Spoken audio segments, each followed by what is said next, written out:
Previously on Tomb Raider: The Last Revelation. Let's pick up the item as we're getting electrocuted. And with that, the adventure continues.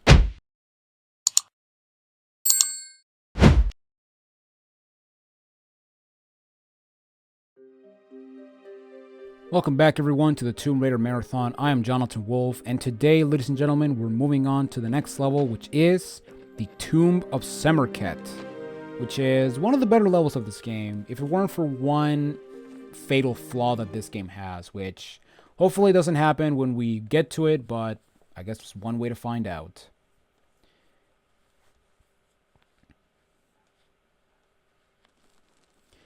Okay, so here we go, where we ended the last level. We got trapped in by Von Croy, and now he has the amulet, so yeah, that sucks. Alright, so the first thing we're going to do is we're going to get the white shot shotgun shells. I got 69 ammo, which is very awesome. And we're going to blow these jars, because these jars have some, or these vases have some Uzi clips and a large med pack. And now we're going to move on to the next area. And for this part, I like to slide backwards so I can actually have a better time avoiding these new enemies. So we have these scarabs that, yeah, if they touch you, they're going to do a lot of damage. And yeah, basically what you want to do is you want to get to the middle-ish of the room, and then you want to jump to grab this monkey bar. And yeah, basically these scarabs can be pretty annoying to deal with, because if you're not careful, they can destroy your health in literal seconds, which is no bueno. Because yeah, this level is a very long level, and this is all. And I would honestly say that this is the point in the game where this is the level where the game starts to get really difficult. So yeah, the difficulty will ramp up, which means that saving will be more often, and also, you know, maybe I'll finally die in this game. And you know, we also have these poles that sometimes Lara will just not grab them, and you'll just die. Okay, so when you slide off, we have this area, but we're going to ignore this for now, because down here we have a pit with some scarabs. And what I'm going to do is I'm going to jump and turn, and then I'm going to run around in circles, because let me explain what's going to happen. So in this area, there are, in this area, we have 3 holes that we have to put our hand on. And here we got a torch. And basically what we have to do is we have to put our hand on all of these holes so that we can actually continue on with the level. And basically there is a way that you can actually get through this area without taking a lot of damage. And basically what I'm going to do is I'm going to do running jumps around the room, and then I'm going to use the torch as a reference point. So basically what I'm going to do is, as soon as I pass this torch right here, I'm going to make a beeline for the first hole. So let's go over here. And then what I'm going to do is I'm going to jump and turn around so that I can actually avoid the scarabs.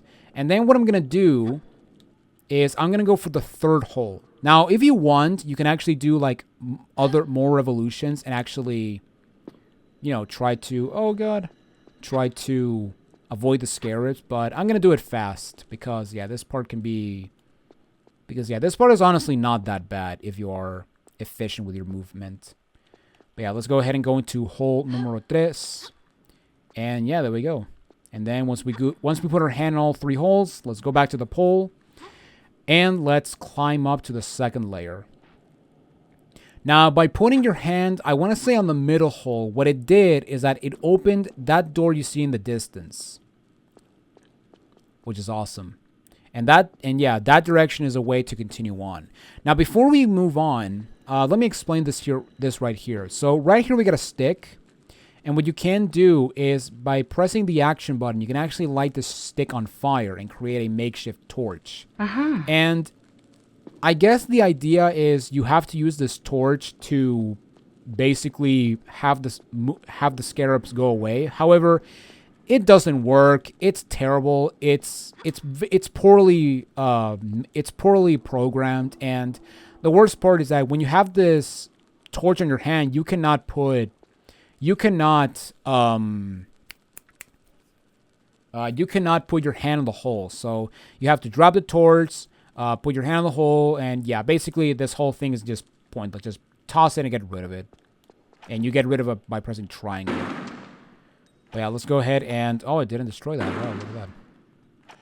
But yeah, let's go ahead and destroy these vases. And I thought there was something in them, but I was completely wrong. Okay. That's odd. Okay. And now we go into this area. And as you can see, we are locked. However, if we light a flare, you may notice that this wall... Actually, no, not really. But you may notice that these two walls, this one and this one, are perfectly normal. However, if you have a distinguished eye, you may notice there's actually a crack in the middle of this wall. And that is because by pressing the action button, you can actually open this door. Yeah, there's actually some doors you can open. Yeah? Which is yet another thing they didn't teach us in the goddamn tutorial. Uh-huh. Like, seriously, what's the point of having a tutorial when they're not going to teach us a lot of new features in this game? I don't get it, man. Okay, so right here we drop into this huge area. And as you can see, we have this weird-looking game board, which is awesome. And we want to go down there. However, before we do that, we want to go over here. Because over here to the left, there is a ladder. And this ladder will give us access to the first secret of the level.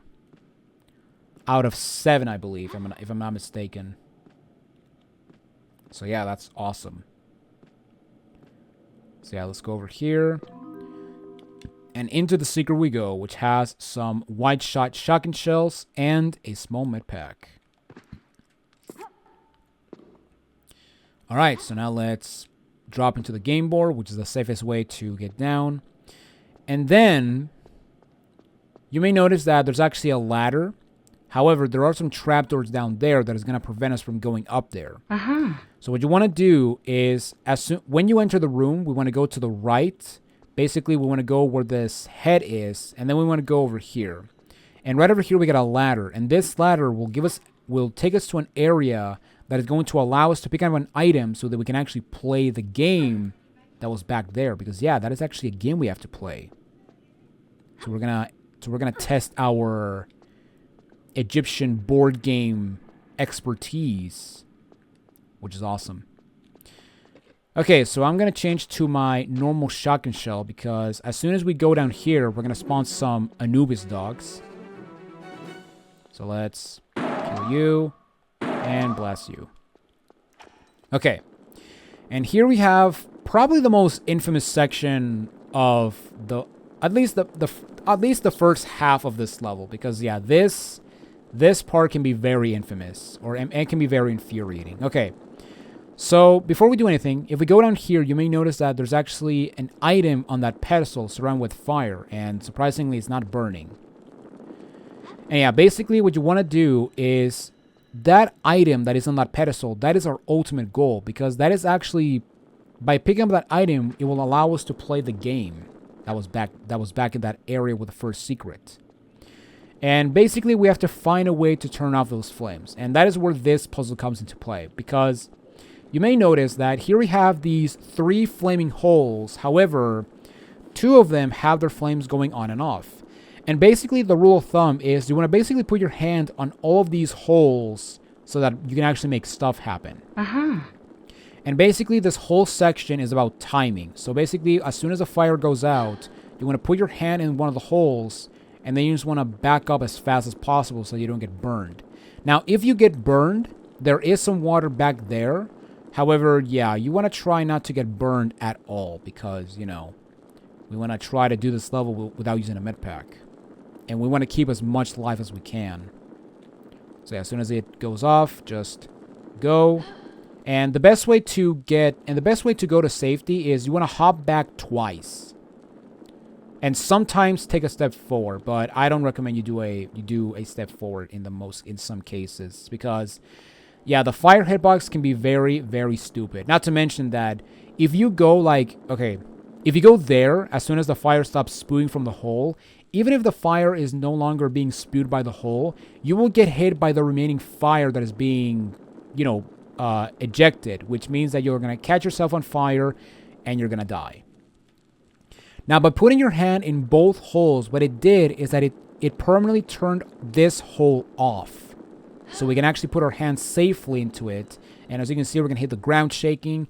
And basically what this did is that it lowered this pillar right here so that we can actually go into this area. And as soon as we cross it, as you can see, we're now trapped. And now we have to do even more fiery holes. And yeah, as you can see, we have 6 fiery holes we have to put our hand on.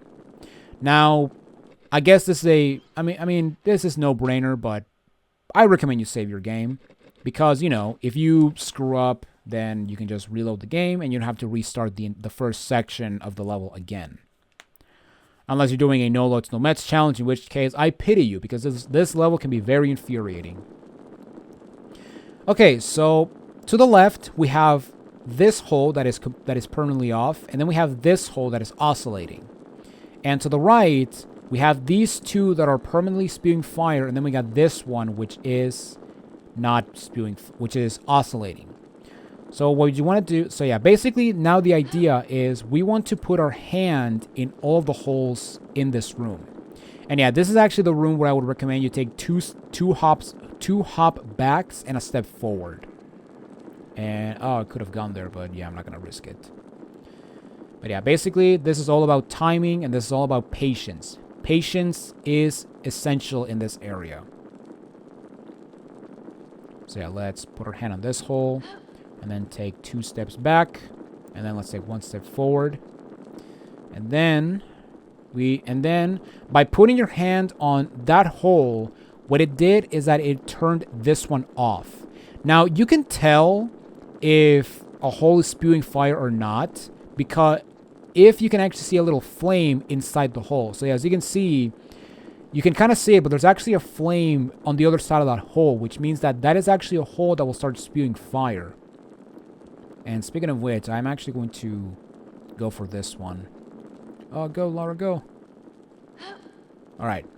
And this will give us a small med pack. Okay, so now... And yeah, as you can see, this one right here, you may notice that on the other side of the hole, there's no fire, which means that this is permanently off. Now, by putting your hand on this hole, what it did is that it permanently turned off this hole as well. Just to see real quick, yeah, there's no fire in the hole, which means we can now put our hand in here. Now, by putting our hand on that hole, we're going to raise some Ankh statue or Ankh platforms that will give us access to a hole, to basically a hole that will allow us to finish this room. And now we have one last hole to put our hand on, and it's this one right here. And by putting our hand on this hole, it will open the way to get out of this place. So let's go, Laura, go. So let's put our hand on the hole. And what it did is that it lowered another stone pillar, which is over here across the fire. So basically, back there where the water is, that's where we entered. And over here is where we can actually exit. And up here we got a monkey bar, which we can use to traverse the area.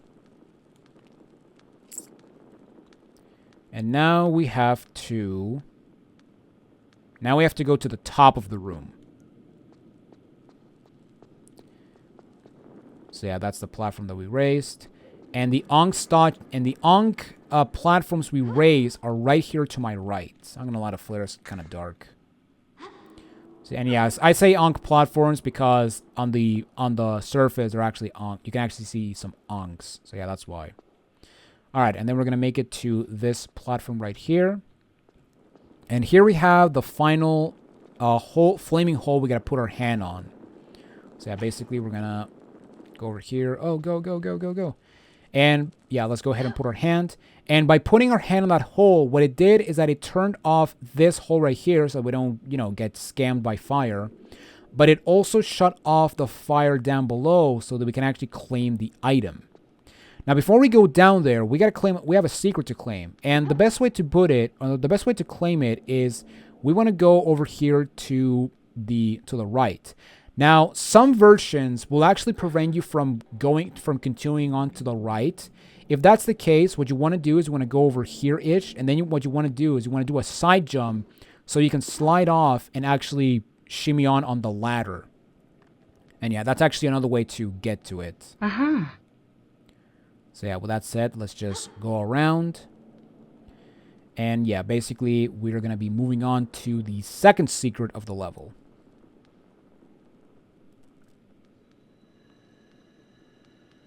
And the secret is right here. Alright.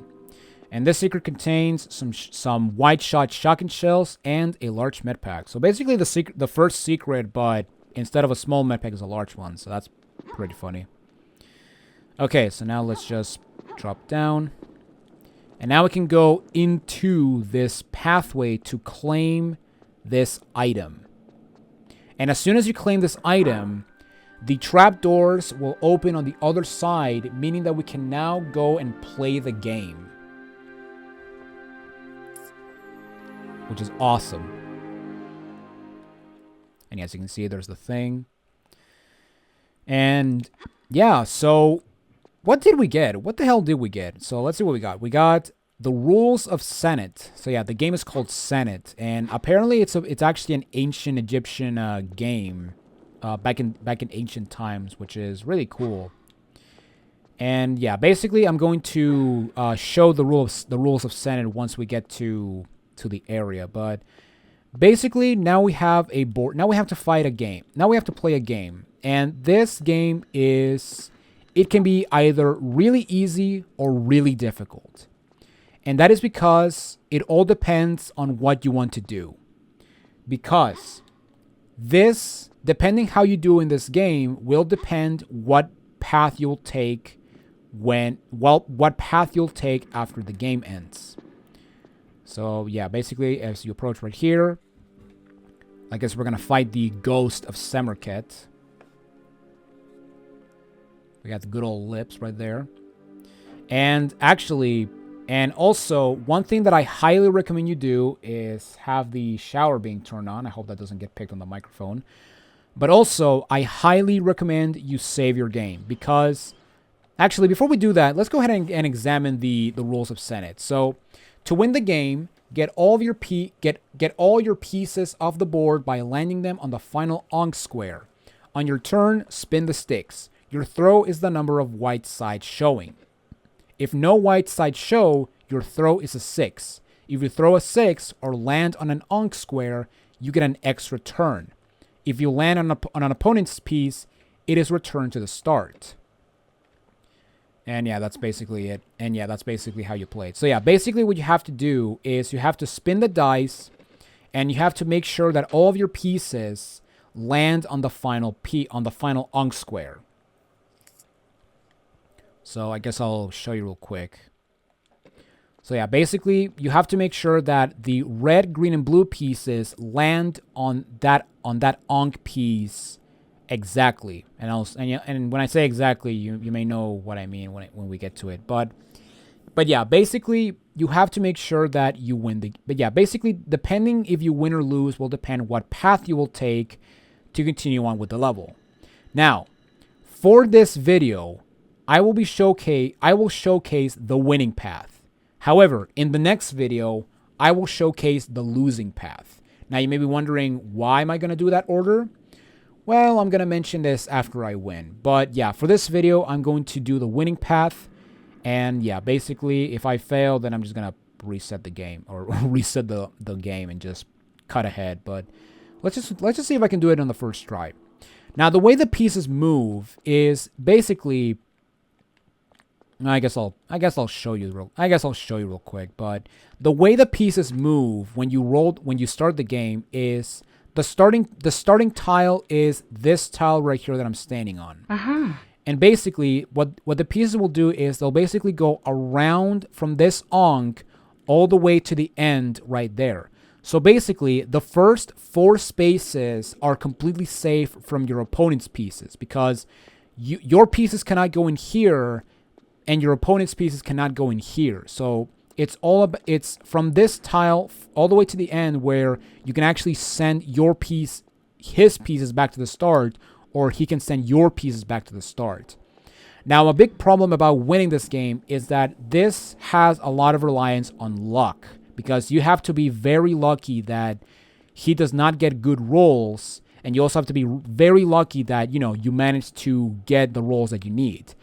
Now, as someone who's played a lot of Mario Party, I'm pretty sure this is going to be okay. So, yeah, with that said, let's go ahead and, he's being generous, which means that we get to move first. So let's spin the sticks. Okay, so our first roll is a 2. So yeah, basically the black spaces are useless to us.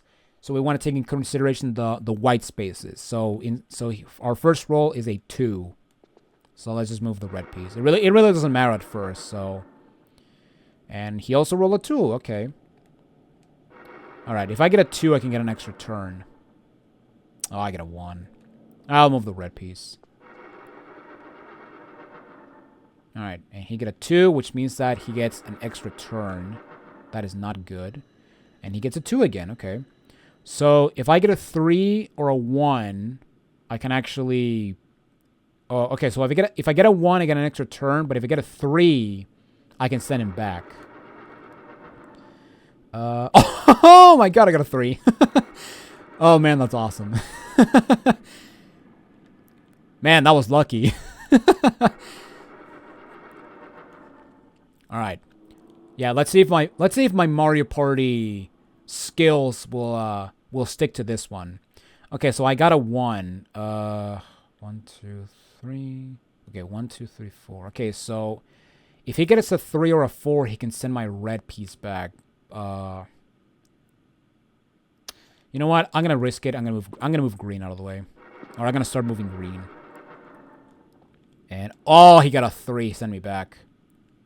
That was a bad gamble. Okay. Ooh, I got a 6. Nice. Okay, so. Wait, let me see. 1, 2, 3, 4, 5. Okay, if I move blue or red, I can send him back. Yeah, look at that. So yeah, I'm gonna move blue, especially considering that blue is the more annoying one because it's the farthest one. Okay, let's roll again. Okay, we got a 1, really. Okay, I'll move the blue in case he gets a 6. So yeah, let's move blue. Okay, got a 2. Yeah, this is basically gonna be the most part of the video. And ooh, I can get a line on an Ankh. Sweet. All right, so let's move the Ankh, or let's move on the Ankh. And let's roll again. Hopefully I get a 3 so I can put my green piece on the Ankh. However, that doesn't seem to be the case. Okay, I'm going to move blue again because if he gets a 6, he can send blue back. And I don't want that. He got a 3. Okay. So if I get a 4, I can send him back. And if I get a 3... I can get an extra turn. And I got a 2. However, I can move the blue piece and get an extra turn. Nice. Alright. Okay, so now we need a 4 to get the blue piece. To get the blue piece in. Okay, so I got a 3, so I'm gonna move the red piece to get an extra turn. Or the green piece to get an extra turn. And we got a 3 again. Yeah, I'll move red. Why not? What the heck? Okay. You got a 2. Okay, one thing one thing I forgot to mention is that okay, I didn't get a 1, but still. But if I've gotten a 1 and I want to move the red piece, you cannot move the red piece because even though you can move your pieces on top of this guy's pieces, you cannot move your pieces on top of your pieces. So, yeah, if there's no and also I guess I should mention that if you roll and there's no possible pieces you can move, your turn will essentially be skipped. And you'll see what I mean when we get to when we get to the end of the game, or close to the end. Okay, he got a 2 again. Okay, let's see if I can get a If I can get a 4, I can... Oh, I got a 6. Nice. Okay, so I cannot move the blue piece because, yeah, that's actually one thing you gotta keep in mind is that and that's because you have to roll exactly for your piece to land on the Ong, which means that if I want to get the blue piece in, I need to roll exactly a 4. Or, you know, if it's like one tile away, I need to roll a 1. And that can be kind of stressful, especially considering that this guy can send my pieces back. Okay, so we got a 6. So 1, 2, 3, 4, 5, 6. I will be ahead of him. I will be ahead of him anyway. So, you know, I'll just move green. But I do get an extra turn, so that's nice. Okay. Oh, I got a 1, really. I'll move blue just in case. Yeah, I want to get blue in as fast as I can. Yeah, I knew it. I should have moved green. I had a feeling it was gonna happen. Okay, I got a 2. I'm gonna move blue so I can actually get as close as possible. Now, this guy really doesn't have that much of a strategy. Uh-oh. Don't get a 3. Don't get a 3. You bastard. No! Oh, man. Okay, I might actually lose this one. Okay, I got a 3. I can get an Ankh. Okay. But yeah, basically, the way this guy works is he's always going to try to move the closest one piece at a time. So yeah, basically, if he gets a 2 or a... Really? Okay. Okay, so yeah, if he gets... So yeah, basically, if one of his pieces is, like, there and he gets, like, a 3 or a 1, he's going to move that piece there. He doesn't have a lot of strategy, so... Yeah, trying to win is, honestly, in the best-case scenario, incredibly easy. I can get the green on an Ankh, so I'll do just that. Alright, let's see if I can actually put a piece in. Oh, I got a 1, really? I'll move red. Okay, he's gonna get a 2. 1, okay. Okay. Ooh, nice. Alright. Give me a 4. 3. Bummer. Yeah, let's move red. Just so we can have it as close as possible to the end. Okay, he got a 2. Give me a 1. Yeah! No! Why did I backflip? Oh, no. That was my... Oh, my God. That was so stupid.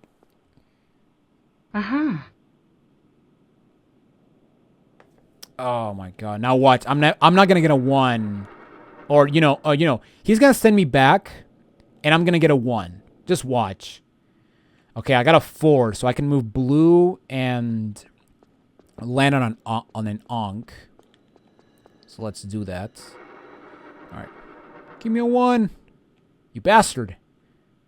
Okay, at least I can get the green on an Ankh, so that's awesome. Now, unfortunately, if I get a 4... Actually, no, if I get a 4, I can move the green piece. There's the 1. Nice. And yeah, by putting your piece in, you automatically... because you land on an Ankh, you get an extra turn. Yeah, let's move green. Okay, he got a 1. Oh, he got an Ankh. If he gets a 6, he's sending my green back. Okay, he did it. Nice. If I get a 1, I can send his piece back. Oh, I got a 3. Yeah. Alright. He got another 1. Okay. Give me a 2. Ooh, give me a 6. Nice. Okay. So let's move the blue piece. And get another turn. Alright. 3. Ooh, I can put green in. Nice. Haha. Okay, so one more piece. And we're done. And... Oh, if I got on a 6, I would have actually won by default. But yeah, we got a 2. But we do get an extra turn, so that's awesome. Now, the good thing is that even if I get a 6, I will have an extra turn, so that's awesome. And I got a 3. So I need to get a 1, and I win.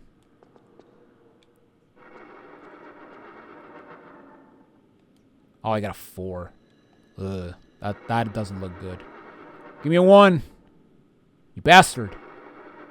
And yeah, because I got a 4 and I cannot move any other piece, he's gonna move. He's now gonna roll. Oh my god, are you serious? Now watch. He's gonna get the... No, I'm gonna get a 1 now. Okay, good.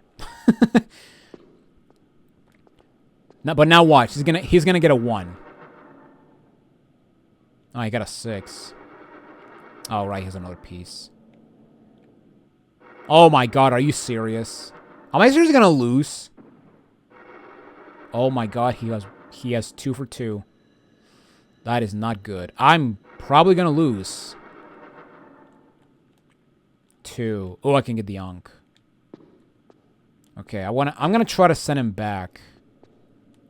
So if I get a 6, I can send him back. Give me a 1.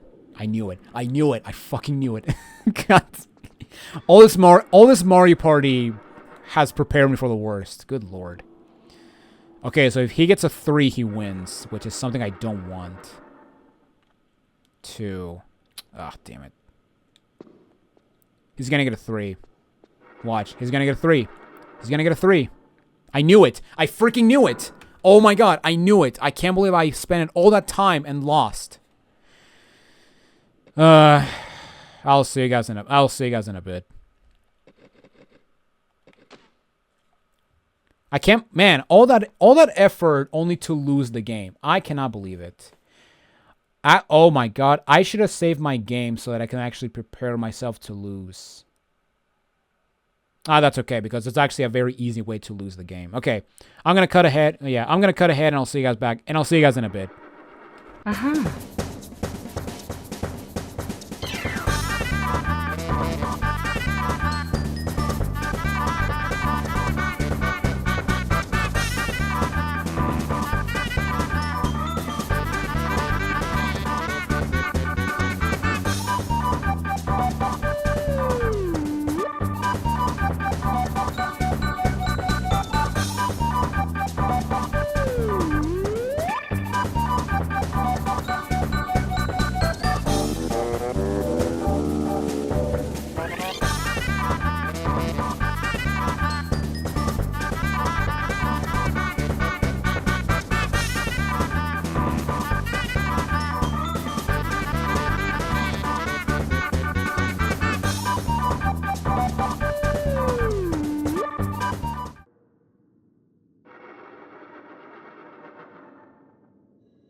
Haha! We did it! Nice.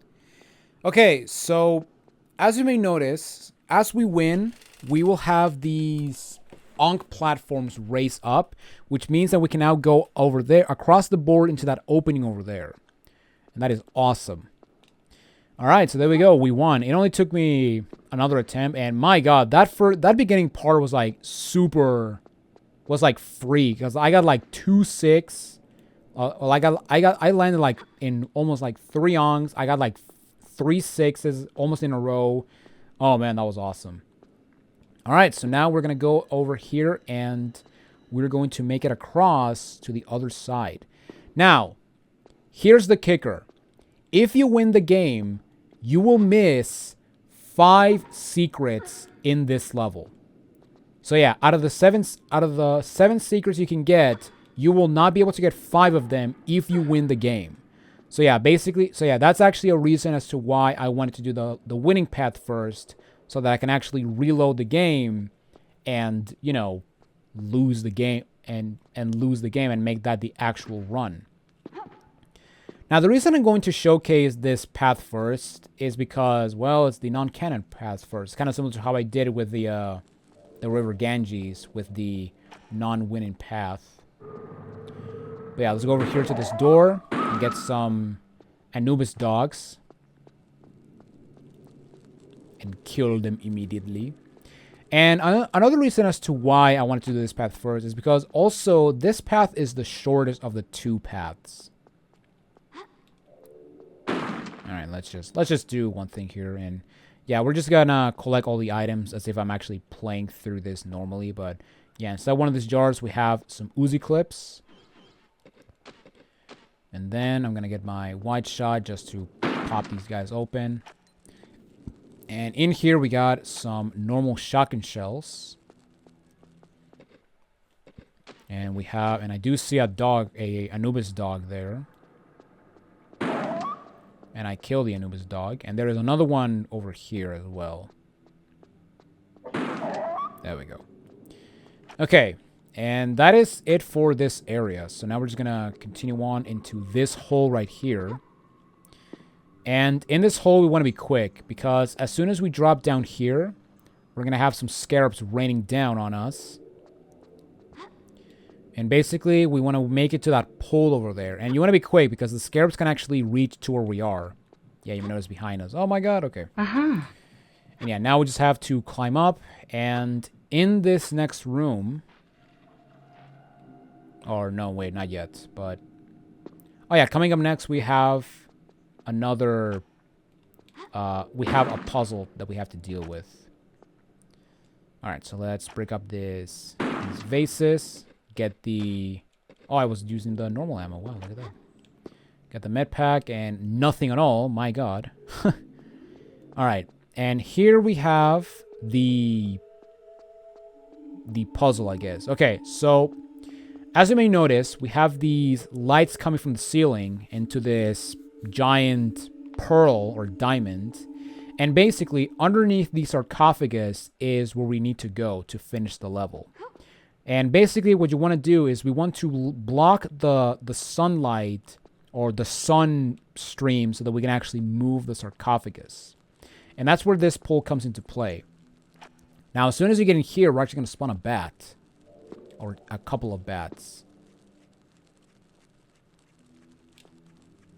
So let's kill him real quick. And, oh my god, there's another one. There was another one. Alright, and then we're going to climb this pole right here. And yeah, basically we want to go to the top. Also, my grandma is calling me. I need to attend it, so... Okay, I'm going to pause the recording and I'll be right back. But I don't want to pause it right here. So what I'm going to do is... I'm going to go over here-ish. And then I'm going to do a backflip. So that I... Oh, God. So that I land on this platform. Okay, I'm going to pause the recording and I'll see you guys in a bit. Okay, we're back. Back in action. Okay. So, in this little room, behind these... I have no idea what these things are. I guess they're chests or something? I don't know. We got some crossbow... We have some crossbow normal ammo. 2 pickups of it. And right over here, we have the... We are now... In this... We are now above the room... with the sarcophagus.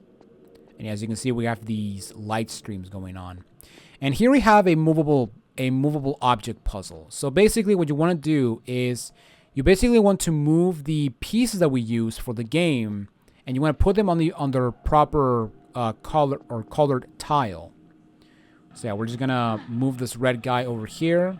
And you will know you actually did it good because as soon as you put it in the proper position, you're going to get a camera angle of the room with the sarcophagus. So as soon as we put it here, as you can see, the light has been turned off. So now we can continue on to the other areas. Okay, and then we got the green piece. And basically, this is gonna evil because if we go over here... And depending on your TV, you can kind of see that the blue and the green piece look almost similar. Now, you can actually tell that that's the green piece because it's actually a bit lighter compared to this one. But yeah, it's actually very interesting. Okay, so in any other game or in Tomb Raider 1, 2, and 3, you wouldn't be able to push the green piece from where it's at. However, in Tomb Raider 4, you can do that no problem, because these things are no longer squares or cubes. So that is awesome. And very innovative. And yeah, basically we want to move this guy to the other side, and then we want to push it to the right. So yeah, basically for the green and blue piece, we basically want to do a zigzag, basically, instead of a U pattern. Okay, so let's put this guy over here. Very nice. And yeah, you cannot get rid of these camera angles until the game says, okay, that's enough. And yeah, that's actually something that is very annoying, like I mentioned, because, you know, especially if you pull a lever and then they show you a cutscene of a timed door, yeah, that's even worse. So, but I don't think that's actually a thing in this game. Yeah, I've been playing a lot of tier lists as of late. Actually, no, I haven't played it at all because I wanted to... I don't know. I mean, I haven't played a lot of tier lists. I mean, I've been mostly focused on, well, this, and also a website that essentially consumed my gaming life forever. Which I did which I am going to show that website when I eventually get to streaming in either July or August. Yeah, I'm gonna stream it earlier than usual, probably July maybe. Okay, so once we put all three of them, we're gonna open the sarcophagus, but also we're going to wake up those Anubis dogs that have a very depressing howl, which is kind of morbid. Okay, and now we have to go back, which means we have to do a running jump to that pole, which is incredibly terrifying because sometimes Alara will just not grab the damn poles. Okay, so what I'm going to do is I'm going to be straight, and then I'm going to do a standing jump. And there we go. So let's go all the way down. And let's prepare a shotgun to kill these Anubis dogs. Ah. Alright. And with that, we are pretty much done with this level. So yeah, we just have to go over here, or go into this crawl space. And at the end of this crawl space is actually the end of the level. So yeah, let's go over here. Then let's drop down. And yeah, there we go. That is it. Which means that, and yeah, if you go over there, you will actually get a cutscene, and you'll actually gonna end the level. However, we're not gonna do that. Instead, we're gonna reload the game. And yeah, we're actually going to cut this video right over here. So yeah, next time we meet on Tomb Raider 4, we are going to be losing the game of Senet again. And God, I can't believe I lost the game. That is incredible. But yeah, next time we meet, we're going to lose the game of Senet, and we're going to be doing the losing path and we're also going to get the remaining secrets in this level. And basically, before you play the game, you should have 32 secrets. So yeah, basically 32 out of 70 secrets. You should have that amount of secrets before you play the game. But yeah, with that said, yeah, it's a very interesting way to end the video in the middle of a level. I mean, I've been recording for almost 50 minutes, but yeah, the losing path is as long as the way to get to the game board. And to be fair, I'm also gonna speed up the. I did record the winning attempt, but I am going to speed it up, similar to how I did with the water section in Let's Gate. But yeah, ladies and gentlemen, thank you all for watching this episode of the Tomb Raider Marathon. Next time we meet, we're going to fully complete this level. But until then, this is Jonathan Wolf, and I will see you all in the next video. Take it easy, everyone.